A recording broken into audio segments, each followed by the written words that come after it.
वसल्लम अलैका या हबीबल्लाह। प्यारो हमदा इंशाअल्लाह ताला सभी पढ़ाईंदा कहिड़ो जे रहमत बरकत घुरजे, जे रहमत बरकत घुरजे, ए ज़िक्र जिगर घर लोली अल्लाह अल्लाह। जे रहमत बरकत घुरजे, जे रहमत बरकत घुरजे, ए ज़िक्र जिगर घर लोली अल्लाह अल्लाह। हर वक्त मिठे मालिक के पुकार्यो, सदे नडे बारन के सिखार्यो, सदे नडे बारन के सिखार्यो। हर वक्त मिठे मालिक के पुकार्यो, सदे नडे बचड़न के पढ़ायो, सदे नडे बारन के सिखार्यो। जेका आहे सिखण में सरजी, ऐं चवण में वर रसोली अल्लाह अल्लाह। अरशन ते मुस्तफा जो पहुंचण भी मौजज़ो आ। अरशन ते मुस्तफा जो पहुंचण भी मौजज़ो आ।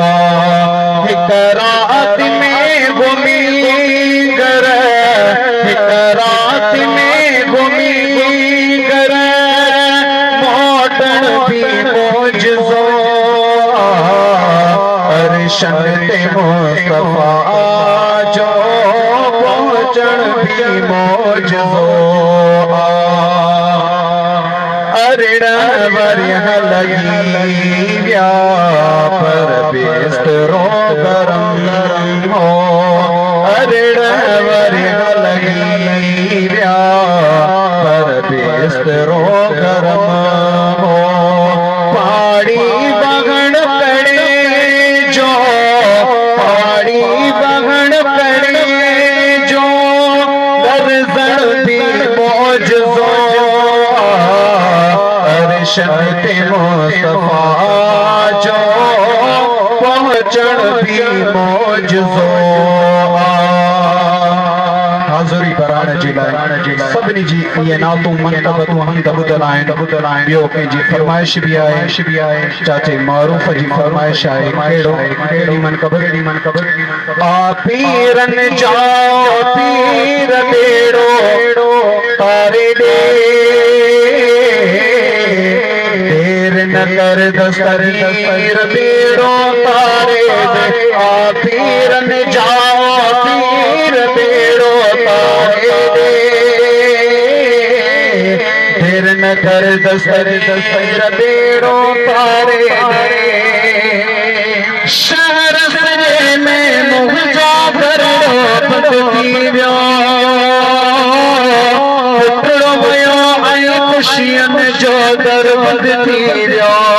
शहर सजे में मुंहिंजो घरड़ो बंद थी वियो,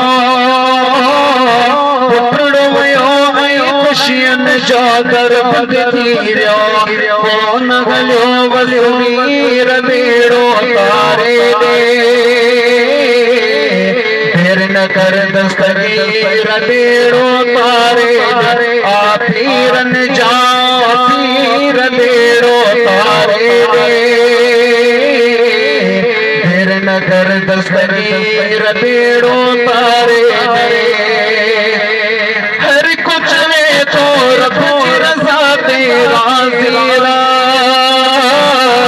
सब्र करे वेगी सदमा एदा सूरन सा। बैठी रोआर तुमीर बेड़ो तारे दे,